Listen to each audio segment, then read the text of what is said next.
Buenas, buenas, buenas. Bienvenidos, bienvenidas y bienvenides a este podcast llamado Transposiciones. Hola, Titi. Hola, Mile, ¿cómo estás? ¿Cómo andás? Muy bien. Lo que ha costado, che. Lo que ha costado, pero hemos llegado, querida. Hoy vamos a estar hablándoles un poco de una novela fundamental latinoamericana de Tengo miedo torero de Pedro Lemebel y además de su transposición a película. Así es, llamada también Tengo miedo torero, dirigida por Rodrigo Sepúlveda en 2022. Exactamente. Y nos pareció fundamental hablar un poco de esta novela porque nos parece fundamental hablar siempre de Pedro Lemebel, siempre que podamos. Y además, justo esta novela es bastante rupturista en sus formas, es bastante novedosa. Es una novela que entra un poco por la ventana a la literatura latinoamericana y sin embargo se instaura bien en nuestro piso, aunque veremos no se instala también en otros pisos europeos. Sin embargo, es una novela que a nosotros particularmente nos gusta mucho porque Es cortita. Es cortita. Es divertida. Para empezar. La conseguís en Parque Centenario muy barata, te la descargas en un PDF muy fácilmente. Ya te digo, no paguen el original porque no existe. La gente que está haciendo cosas con la herencia de Pedro Lemebel no se merece su dinero. Trúchenla, él estaría contento. A él le encantaría las fotocopias, el PDF, la piratería, el WhatsApp, seguramente. Va a haber spoilers. Va a haber spoilers, pero chiquitos, chiquitos. Y además, al ser una historia de un fenómeno histórico, realmente el spoiler es la vida misma, ¿no? Sí, no pasa nada. Pero bueno, si lo leyeron también está bueno. Y si no, no pasa nada. Les vamos a estar contando algunas cositas. Y esperemos que esto los motive a ir a leerlos y a ver la peli también. Que se vuelvan locos. Que se vuelvan enfermos. Locas. Como nosotras. Bueno, la historia cuenta un poco, justamente como decíamos, Pará, una historia... presentame a Pedrito. Bueno, pará, qué ansiosa sos. ¿Sabés quién es Pedro Lemebel vos? Ni idea. Teo, ¿sabés quién es Pedro Lemebel? Ni idea. Hace que no. Bueno, nos pareció interesante para presentar a Pedro Lemebel. Pedro Lemebel es una persona que, como muchos conocen, no tenía amigos, tenía amores. Era una persona que estaba todo el tiempo rodeado de gente. Era una persona que cuando estaba en las últimas, sus amigos fueron a buscarlo en silla de ruedas y lo llevaron a un homenaje en vida cuando el chabón no podía ya ni hablar, ni leer, ni respirar. Y estaba enojada también. Y estaba enojada porque ella es furiosa. Furiosa. Y sin embargo, furiosa y todo, peleona y todo, se ha peleado, pero la queremos mucho. Dios Santa y la Virgen, la queremos mucho y sus amigos, sus amigas, sus amigues también lo querían mucho, así que nos pareció interesante presentarles a Pedro Lemebel de la única forma que la podemos presentar, que es pensar qué pensaban sus amigos de él. Sí.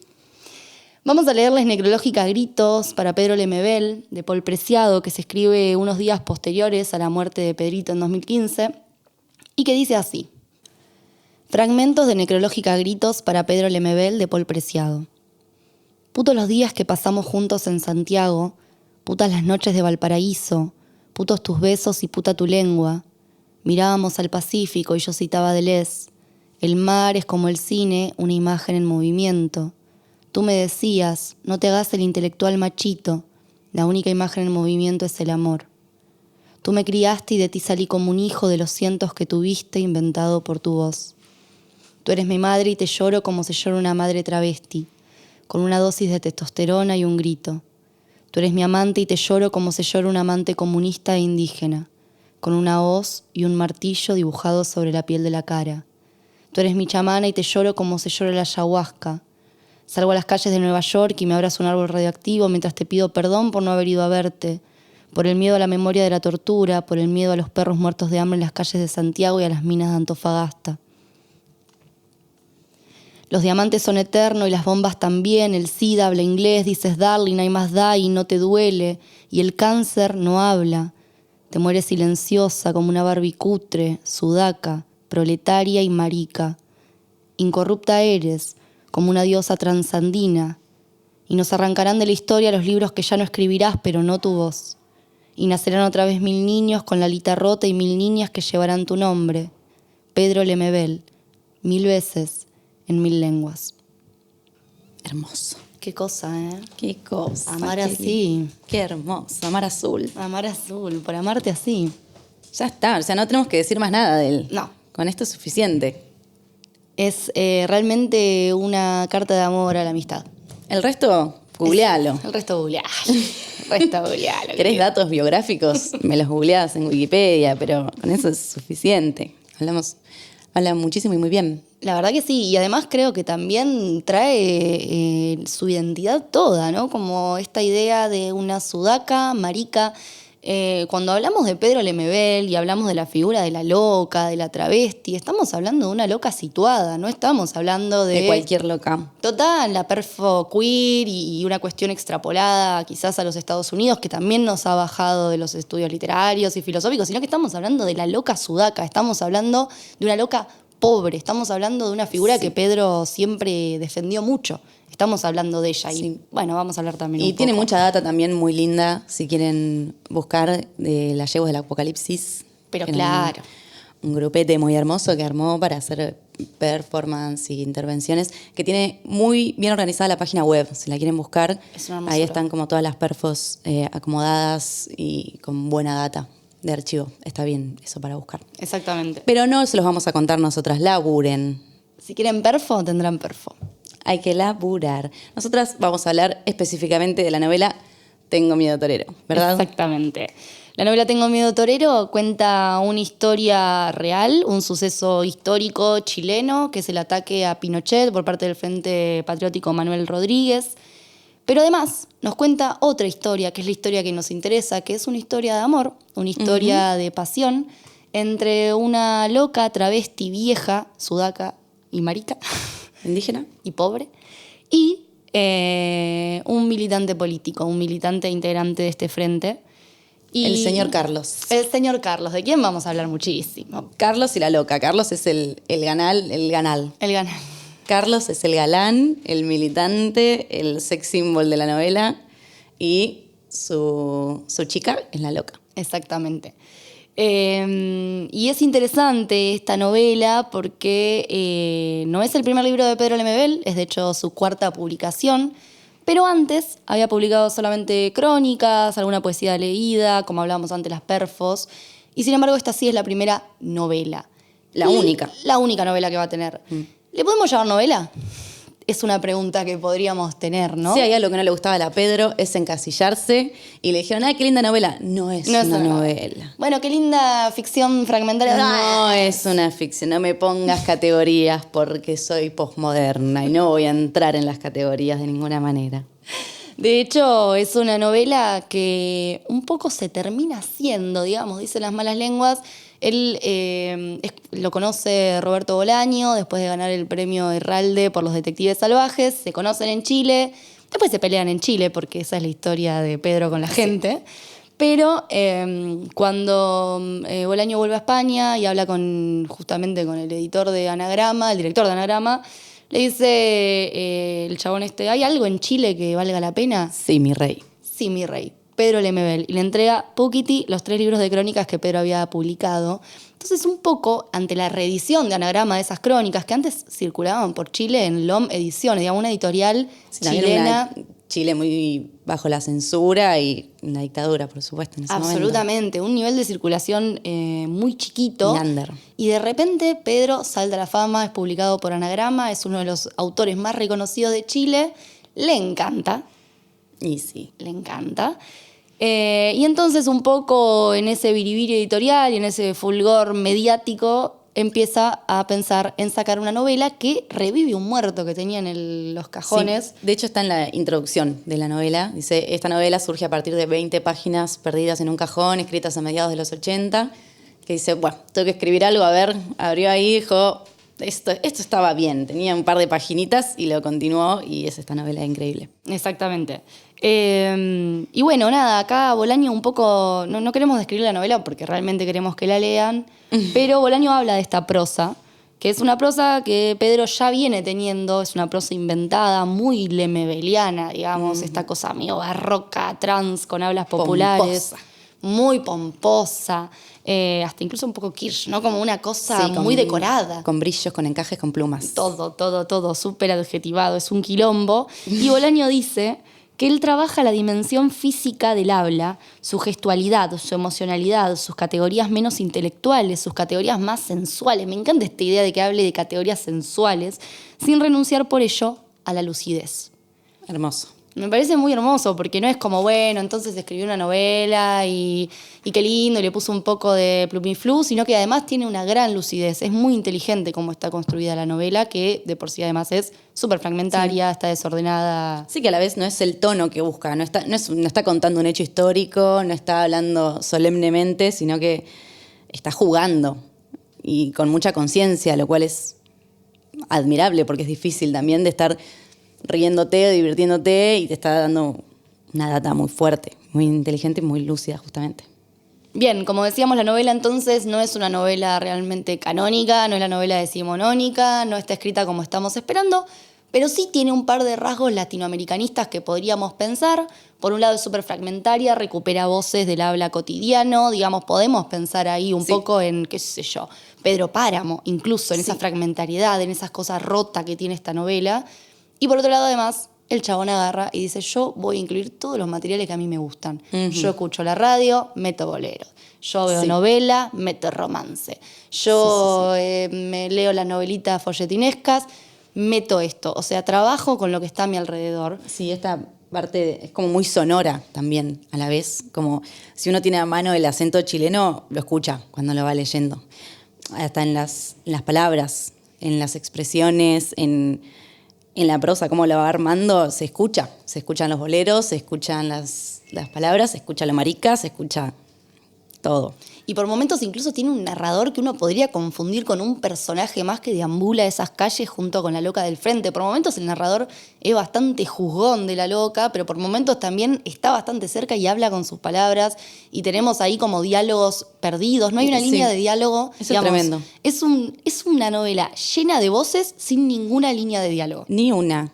Van apareciendo y uno no duda que están ahí, porque entrás. Uno por momentos piensa que está teniendo esquizofrenia, como que empieza a escuchar voces dentro de la cabeza. Esa es la fragmentación que maneja, pero uno entra. Y además tiene esta cosa que, bueno, muchos podrían pensar que es un poco superficialista, quizás tratar una historia dentro del marco de la dictadura militar chilena, desde el melodrama, desde una historia de amor. Sin embargo, para mí tiene algo de gesto de yo voy a venir con los géneros menores a hablar de una historia mayor, porque desde acá también podemos hablar. Sí, que después vamos a retomar esto con algunas cositas más para pensar desde ahí. Bueno, entonces, uno viene leyendo esta novelita, viene sintiendo esta cosa sonora, esta cosa visual que tiene, y decís, che, qué bueno sería que alguien haga una película. Está buenísimo, ¿no?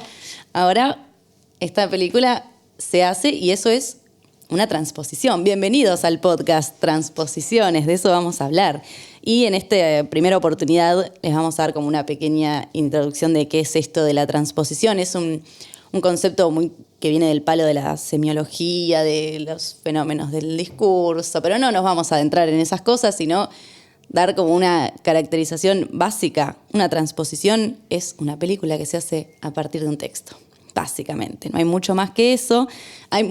Sí, hay mucho más que se puede estudiar, muchísimo. Hay libros enteros, hay cosas. Si nosotras quisiéramos estudiar, podríamos, pero... Por supuesto, nosotras somos de Puan, de ahí venimos y hay muchísimo más. Cualquier profe nos estaría diciendo cosas terribles. Cerrá el orto. Pero esto no es una clase, esto es una cháchara sobre películas y cuentitos. Entonces, vamos a pensar las transposiciones como eso, como el traspaso de un soporte a otro, que en este caso van a ser siempre películas a partir de textos. Y en este caso es una novela y no vamos a hablar de adaptación o de traducción porque creemos que no hay una equivalencia directa entre estos soportes. Cuando hay un cambio de soporte pasan cosas.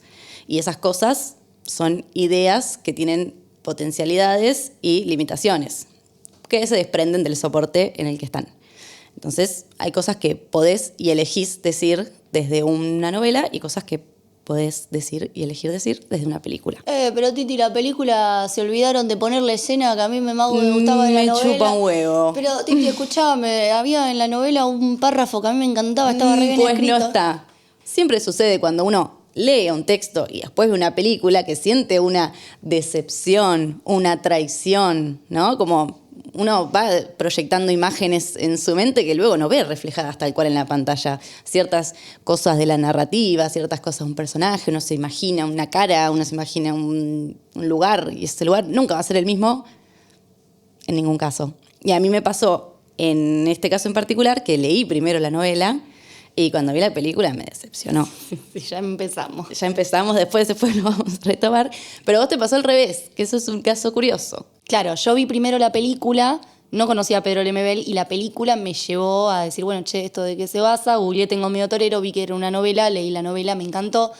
Entonces, hay algo también ahí de intercambio en donde el material puede ser distinto, puede ser por momentos incluso peor, y también vamos a hablar de las cosas que no nos gustan. Total. Pero también hay algo de lo masivo del cine que quizás termina replicando una figura que está un poco por abajo, que quizás muchos no conocíamos cuando entramos a Amazon Prime y Total. vemos la peli, ¿no? Claro. Pero bueno, en todos estos capítulos y en los casos que vamos a pensar, no nos vamos a detener en esas equivalencias ni traiciones, sino en el aspecto problemático va a ser qué pasa en esa relectura, qué potencialidades nuevas hay, qué decisiones están comprometidas y qué cosas pensamos a partir de eso, que van a ser totalmente lo que se nos cante el ojete. Sí, de hecho hay algo... También hay algo de, nada, ¿no? Como cualquiera que haya trabajado medianamente en cine sabe lo caro que es. Entonces también pensar Sí, una adaptación... Las condiciones de producción. Por favor, ¿verdad? de igual a igual es imposible. Es mucho más barato escribir que hacer cine. No se ofendan escritores. No, eso nos lleva a menos esfuerzo, pero No. realmente es muchísimo más barato. Entonces también hay que pensar cómo hicieron esas personas que quisieron hacer una película para poner en imágenes cosas que eran muy difíciles de hacer en imagen. Sí, que se abren una cantidad de posibilidades infinitas, porque la obra es la misma, pero es otra completamente a la vez. Exactamente. ¿Y qué queda ahí? ¿Qué onda? ¿Qué pasa? Eso está bueno. Así que nada, nos vamos a estar preguntando un poco por esos desvíos, tomándolos con afecto y también con un poco de mirada crítica si es necesario. Si es necesario, tranqui.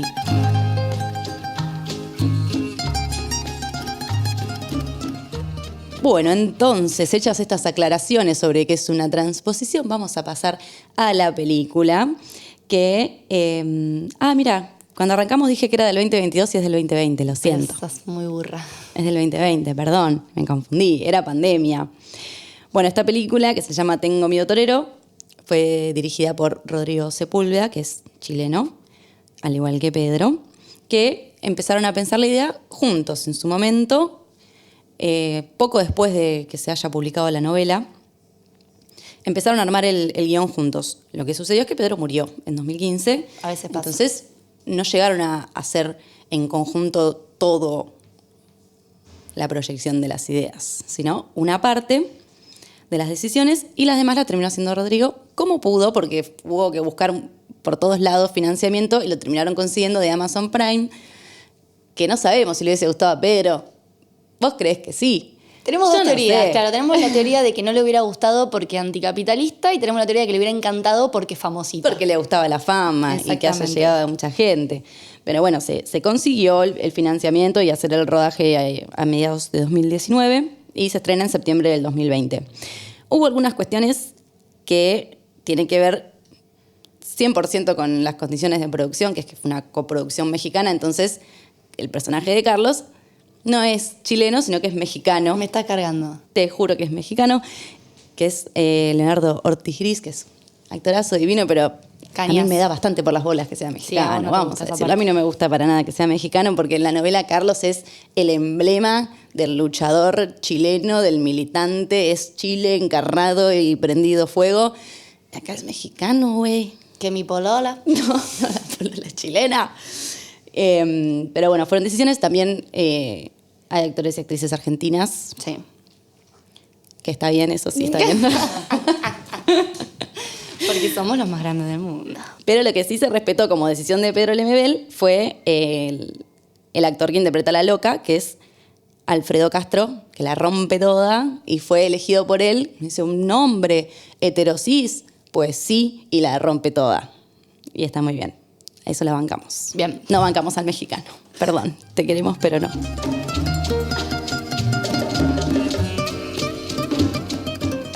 Entonces tenemos la novela, tenemos la peli, las vimos.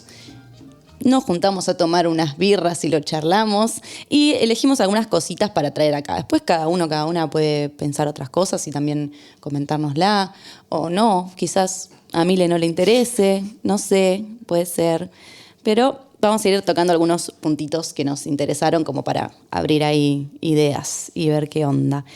Vamos a empezar a hablar de estas cosas distintas, llamativas, peculiares entre una y otra en cuanto a un poco la construcción de cómo cuentan la historia. Tanto en la peli como en la novela tenemos un doble atentado, que uno es el que habíamos comentado antes, del Frente Patriótico Manuel Rodríguez, qué rápido que lo dije, mirá qué bien que me salió. Increíble. Decirlo rápido. Frente Patriótico Manuel Rodríguez. Bárbaro, excelente.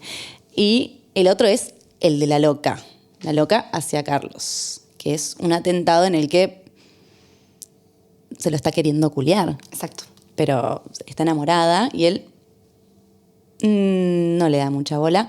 Y el atentado a la vez también salió mal porque no pudieron matar a Pinochet y la loca no pudo quedarse con Carlos. Esas dos cuestiones están en ambas versiones. Ahora bien, están contadas de distinta manera. En la novela se da a partir del contraste entre dos parejas, que una es la de la loca y Carlos y otra es la de Pinochet y su mujer, que no tiene nombre en la novela, pero nosotras le llamamos Lucía porque era su nombre de verdad, ¿verdad? Exacto. Pero en la novela la loca no tiene nombre, es la loca, y la mujer es la mujer. No tienen mucha especificación, pero sí está en paralelo esta historia, que es una mujer que no le para de hablar, que le quema la gorra al general y él está todo el tiempo ofuscado y es un tipo horrible, y el atentado está contado desde ese punto de vista, de hecho. Exacto. Es muy gracioso porque hay algo también de la comedia en la novela y Lucía un poco, este personaje, la esposa del general, que tiene como este rol de no entender del todo quién es su esposo, ni qué pasa en Chile, ni entender de política, le dice a su esposo, al general Pinochet, en un momento que si los militares se vistieran de otros colores, que no fueran el gris, quizás a la gente le gustaría un poco más la dictadura. Sí, ¿no? sí, como ese a vos tipo de... nadie te quiere porque están todos de gris, están re aburridos, tienen que tener un color melocotón en la primavera y un color no sé qué. Ella está en una nube de pedos, está con su asistente, un tarotista Gonzalo, que le trae unos sombreros, que no sé qué, y ella le taca, le Es una conocida como una quemagorra, una quemagorra total. 100%, no para un segundo, y el otro está ahí, una cara de ojete, imagínate un Pinochet espantoso, enojado y ofuscado con la germu que no le para de hablar. Y en la peli no aparece esta parte de la historia, digamos, que está en paralelo. Ese contraste lo vemos de otra forma que a nosotras nos ocurre, que tiene que ver más con el montaje de lo personal y lo político. Nosotros no vemos a los milicos, no aparecen, no son personajes que tengan participación en lo absoluto. Mucho menos vos. Mucho menos vos. La novela sé que yo. No, mucho menos vos, Titi, que no estás en la película. No, vos para nada tampoco. Mucho menos vos. Esto no está chequeado para nada, pero en una nota Rodrigo dice como, ¿por qué sacaste? Es como sacar la mitad de la novela, si te pones a hablar en términos de historia que sacó. Dijo como, no voy a poner algo tan feo como la historia de unos milicos en una peli que no quiero contar eso. Lo cual me pareció como viola, como, sí, tiene sentido. Es difícil también, no sé. Y además también hay algo de que la película tiene un tono mucho más solemne, entonces quizás esos chistecitos que agrega Lemebel, porque él puede, porque lo dice de esa forma, porque la novela tiene ese tono, en una película agregar algo un poco más gracioso, más chaplinesco, ¿viste? Esta cosa de la pareja. Para Amazon también. Y también total, tenés que achicar un montón de cosas, yo creo, de tiempos, ¿no? Y bueno, este contraste lo vemos, o el efecto de los milicos vemos, no los vemos a ellos, no tienen la voz, vemos lo que pasa. En la primera escena de la peli vemos que entran a un barcito de drags y de personas queer, que entran y le disparan a una de las performers. Pero no vemos caras, no los vemos a ellos, no vemos un operativo, no, vemos como que entra un pelotón de gente, vemos un disparo y la vemos a la traba sangrando. Entonces eso se ve, y hay muchas escenas también que tienen que ver con las intervenciones en la calle, con las marchas, con eso, pero siempre desde el lado de los efectos, ¿no? De la acción de ellos. Está como totalmente por fuera de la peli. De hecho hay una escena muy central en la película en donde los milicos se paran frente a la multitud ¿no? Como esta idea que traía Paul Preciado, el poder o la falta de poder de toda una multitud frente a un solo hombre armado. Está eso, ¿no? Como viene el hombre armado y los cuerpos caen. El único que queda de pie es el de la loca. Digo, hay algo de ese efecto de esos cuerpos que caen, esos cuerpos que no pueden atravesar una barrera, pero no están ellos como personajes, digamos. No tienen una historia, no tienen un trasfondo, son simplemente los efectos sobre el pueblo. No vemos tanto a la señora Clarita tampoco. Aparece muy poquitito, pero la novela es un personaje bastante central. Y acá es como una mencioncita. Sí, una total. cosa que es una señora ahí de la aristocracia chilena. Otra cosa que hay de diferencia en la película, que dijimos que no íbamos a hacer esto, pero un poquito, por favor, te voy a pedir que me dejes porque yo estoy indignada. Dale. Que es la loca del frente. La loca del frente en la película se llama la doña. ¿Por qué me pusiste la doña si es la loca? Eso sí que yo no te lo puedo comprender. Hay muchas cosas que se pueden comprender, pero ¿por qué es la doña? No se entiende. No se entiende. Lo dejamos ahí. Cada uno que lo piense como quiera. Ahora, esto que estábamos hablando de los milicos y de la cuestión social que abordan tanto la novela como la peli, es, a la vez, no se trata de eso. No es una película histórica. Es una película de amor, es una novela de amor, de folletín, de melodrama, de burla, de parodia, de un montón de cosas, pero no es historia y no tiene que ver con eso. Y vamos a nerdear solo un poquito para hablar de cosas puaners. Porque leímos alguna ¿Podemos? vez. ¿Alguna vez? Muy poquito, si nos dejan. Vamos a hablar un poquito de Didi Uberman. ¿De quién? Didi Uberman. Didi Cabify. ¿De quién? Dijimos que no íbamos a nombrar marcas. Didi Uberman Cabify es el chiste más nerd del mundo, pero bueno, es un pensador francés que ha pensado muchas cosas y una de ellas es sobre cómo contar la historia y él habla de las posibilidades que tiene la ficción como mucho más intensas y prolíferas que las que tiene la repetición de imágenes reales o de cosas que hayan pasado. Como que la repetición a la memoria la satura y hace que no la pueda pensar, bajar. Y como que estas historias abren otras capas de pensamiento y otras ideas, otras posibilidades de lectura. Él habla de peinar la historia contrapelo, que es esto de a partir de la historia de amor o de desamor o de imposibilidades, ver que está atravesada por otras cuestiones y eso que te mande a googlear, que te mande a pensar, que te mande a otras cosas, pero desde ahí, desde sentirlo más. Totalmente. De hecho, creo que hay algo que tiene que ver con un contexto social, digamos, como una memoria, una recent memory de los 90 postdictaduras.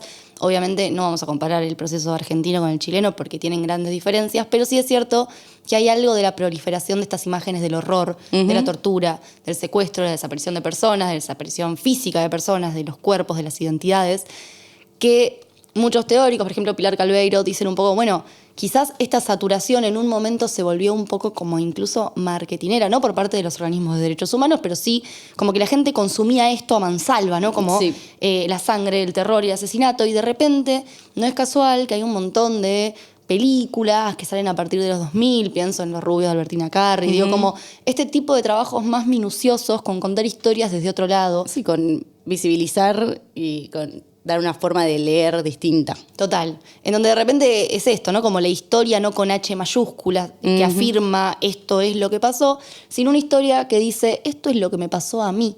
Fíjate si te sentís identificado en algún punto de lo que te estoy contando. Me parece que hay algo también efectivo en esa forma de narrar y que el MBL la trae a partir de una historia íntima, afectiva, amorosa incluso, ¿no? Como a quien no le ha pasado el desamor, que no le den bola, que te iban a dar un beso y al final no te lo dieron. Como hay algo que te acerca desde ese lado y me parece que el planteo de Didi Uberman Cabify dice que hay que retomar eso. para la historia el principio del montaje. Exacto. Esto de ir juntando ideas, la dialéctica, como engancho esto de acá, engancho esto de allá y ahí lo puedo atravesar. Como ir por ahí que, de hecho, en las escuelas muestran esta peli o les dan esta novela en Chile. Está buenísimo, es divertidísimo. Es un poco fuerte quizás para chicos, ¿no? Hay cosas fuertes, pero bueno, es la vida. Otro de los puntos de partida que teníamos para charlar era la idea de estos personajes femeninos atravesados por la idea de ingenuidad en la novela, porque lo que pasa en la novela, justamente la loca conoce a Carlos, a este militante, a partir de que él empieza a esconder ciertos paquetes sospechosos, Unas cajas misteriosos. con libros, y ella se hace la boluda, ¿qué pretende usted de mí? Exacto, que van a estudiar a la casa, que de repente se juntan un montón de personas y ella no puede participar de las reuniones aunque estén estudiando. Ella junta las cajas, le pone mantelitos de encaje, las decora, las arma como muebles en su casa, que es como bastante precaria, pero dice que es limpia como un espejo, que ella decoraba todo. Se hacía la boluda, era más una decisión. Totalmente. Pero bueno, ¿no? Hay una idea ahí, por lo menos hasta el final de la novela, en donde ella tiene un par de chistes, algunos sarcasmos, sin embargo, pareciera que su relación frente a Carlos es la de no entender, y de hecho Carlos todo el tiempo le dice, después te explico, después vemos, trata de entenderme, por favor. Y los mismos usos tiene el general Pinochet con su esposa, que le dice, trata de entender, viste que no había nada que entender, viste que sos tonta, viste que no entendés. Hay algo de esos personajes masculinos tratando de ingenuas a esos personajes femeninos en el marco de un proceso político que no pueden llegar a entender porque son mujeres. Y tontas. me parece, porque son tontas. Y me parece que es interesante pensar que Pedro Lemebel con esto, porque a Pedro Lemebel no se le escapa una, no es que escribe una novela machista porque se le canta las pelotas, sino que un poco lo que intenta es visualizar esa imagen del militante político y esa imagen del político en general que atraviesa la política pensando que las mujeres realmente no van a poder entender porque son afectivas, porque son ingenuas, porque no llegan. Sí, ese es su punto de partida de toda su carrera y todo lo que nos viene a decir desde su lugar queer. Y acá metemos otra nerdeada, pero no podemos, cuando hablamos de débiles, no hablar un poco de Josefina Ludmer y las tretas del débil, que un poco lo que dice es, bueno, ¿no? Como que hay esta configuración entre el saber y el decir. Digamos, el saber y el decir son dos planos que nunca pueden estar presentes socialmente en un cuerpo femenino. Entonces, las mujeres, como saben eso, intentan, por un lado, saber no decir, es decir, callarse, callarse la boca. Es algo que la loca hace muchas veces, se calla la boca, termina omitiendo las penurias que tiene que vivir porque Carlos básicamente tiene armas en su casa en el medio de una dictadura militar. Y también decir no saber. Esta idea de la ingenuidad como un arma política, como una posibilidad, como una respuesta ante un proceso machista o ante la violencia, puede ser una herramienta. No como sumisión, sino como estrategia. Totalmente, totalmente. Y para mí, Pedro trae eso, ¿no?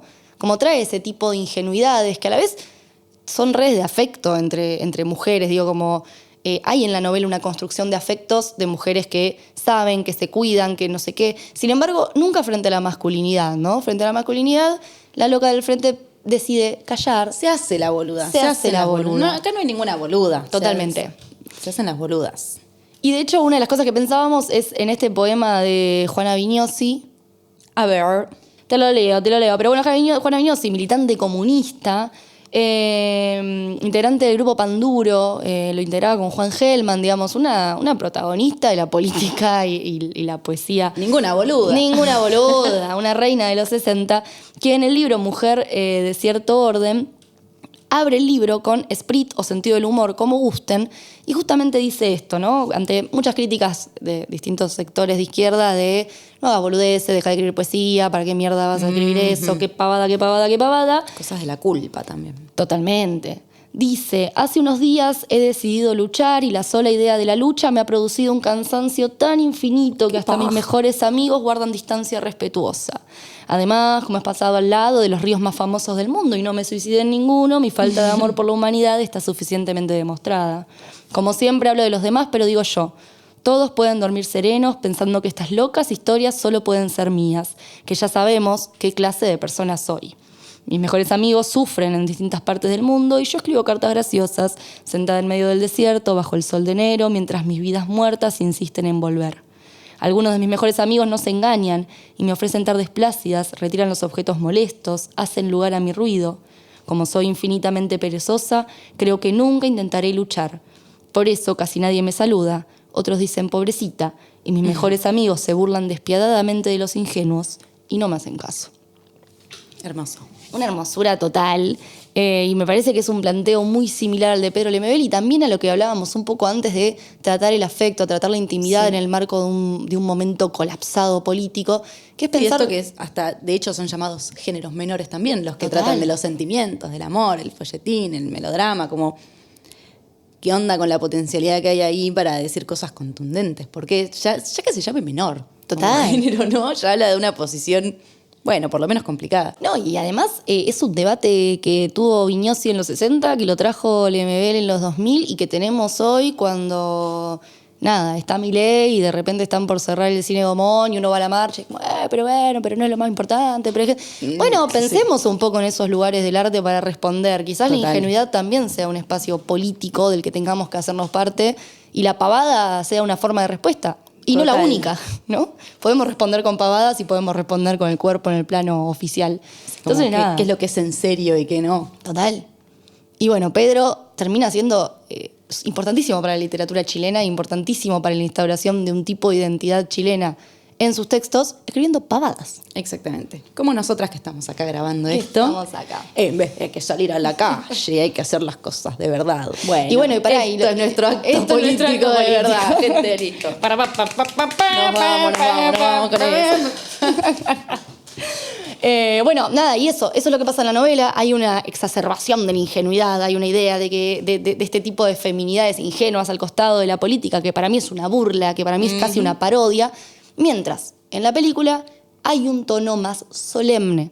Un poco sí, es como que está separado, como que está el momento del jajajajajajero y está el momento de la verdad, historia. de lo serio, de los Total. tipos del atentado y de esas cosas. Total. Que en la novela está muy difuso, está todo el tiempo, el chiste va y viene, y acá es como que está la escenita de las trabas cantando el bolero por un lado y por el otro está el resto de la historia. Claro, y yo creo que además debe tener que ver con las condiciones de decibilidad de un cineasta. Digo, no puede decir lo mismo el director de la película que Pedro Lemebel. No, porque el director de la claramente. película no es Pedro Lemebel. No lo es. Tiene el humor de Pedro Lemebel, no tiene el personaje de Pedro Lemebel. Entonces, hay cosas que no se pueden tratar tan a la ligera. Y me parece una decisión inteligente, si bien no sé si me encanta, pero una decisión inteligente haber sido un poco más solemne en el tono de este personaje, que termina siendo un poco una heroína, digamos. En la novela no sé si termina siendo tan héroa. Me parece que es un poco más libertinesca, un poco más... Está en movimiento entre el saber y el no saber, mientras en la película se afirma y se termina afirmando su posición de heroína, su posición de persona que toma una mirada y una posición frente a la historia. Y una de las últimas cositas que les queríamos traer es algunas cosas llamativas de la película, porque son cosas que aparecen en la peli y que realmente no vemos en la novela, y si bien justamente decimos esto, ¿no? Como las transposiciones son desvíos, nos preguntamos un poco por el origen de estos desvíos, por dónde surgen, por qué hay diálogos o frases. Sí, que son también las que pudimos detectar, porque seguramente, si ustedes lo ven, van a encontrar un montón de cositas más. Hay muchos guiños a toda la obra de Lemebel. Exactamente. Justamente nuestra teoría es un poco que la película no solamente se concentra en Tengo miedo torero, sino que el director lo que quiso es incluir un gran homenaje a Pedro Lemebel, también después de su muerte, evidentemente, y traer cositas de otras textualidades. Traerlo al mainstream también. Total. Es una presentación de él. De hecho, vos llegaste de esa forma también. Total. O sea, es como, bueno, contemos más cosas de él.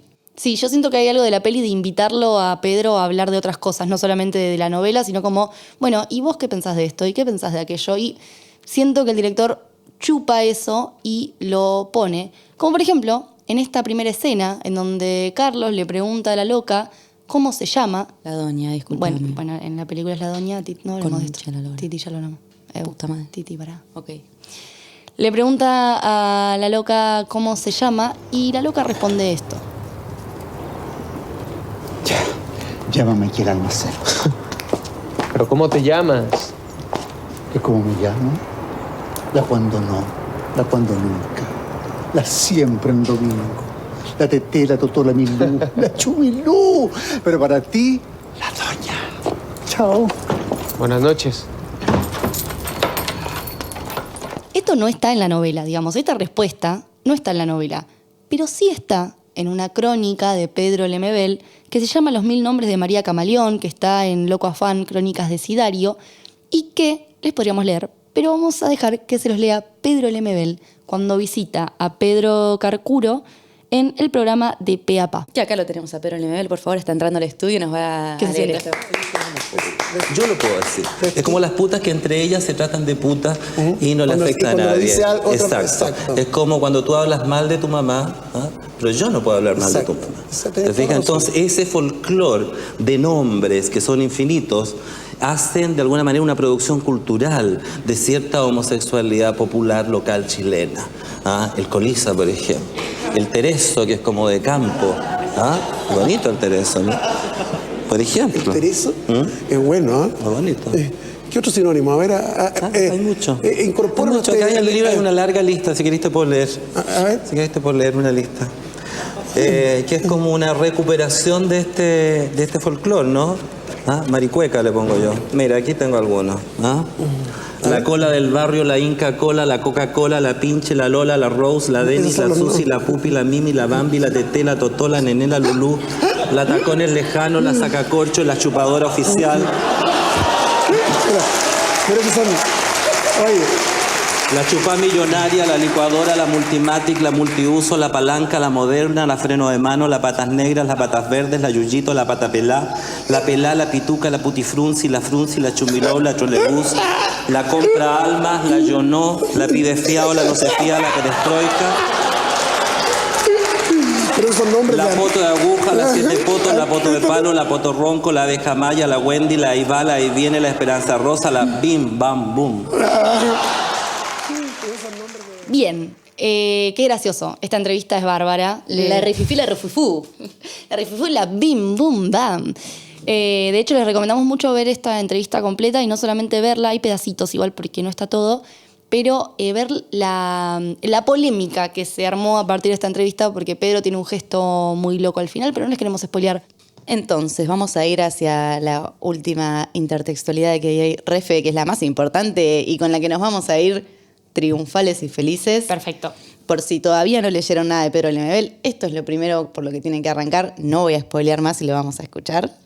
Y después lo vamos a comentar y leer en familia. Yo esto lo hice por ti. Por nadie más. Porque este país siempre ha sido ingrato conmigo. A nosotras no nos importa que en esta arriba sea milico, comunista, cualquier wea. Para ellos vamos a ser siempre una tropa de maricones culiados. Si algún día hace una revolución que incluya a las locas, avísame. Ahí voy a estar yo en primera fila. Pero ahora no me güey, que yo conozco a tu gente. Y no lo hice por ellos, lo hice por ti. Bueno, no, un poco eso. Cuando hagan una revolución que incluya a las locas, ahí voy a estar yo en primera fila. Eso le dice la doña. Eso le dice exactamente la doña en la película. Pero eso no está en Tengo Miedo Torero novela. ¿Vos sabés que no? ¿De dónde sale? Eso sale, un poco engloba un planteo ideológico que hace Pedro Lemebel a las izquierdas de los 80, en donde hay una falta de inclusión de las diversidades sexogenéricas. De los putos. De los putos. Pero bueno, además es uno de sus textos más importantes. Es su manifiesto, es su texto más icónico, más reconocido. Exactamente. Que si todavía no han leído a Pedro Lemebel, empiecen por ahí. Por favor, Lo recomendamos. es una gran invitación. De hecho, con esto nos vamos a ir también, nos vamos a despedir. Y esto vos me lo leíste una vez en un patio y me conmovió muchísimo. Y fue una puerta de entrada a este universo lemebeliano increíble. Así que queremos compartirlo con ustedes también. ¿Vamos al patio? Vamos al patio que les vamos a leer algo. Venite, Negri. Fragmentos de manifiesto, hablo por mi diferencia. No soy Pasolini pidiendo explicaciones. No soy Ginsberg expulsado de Cuba.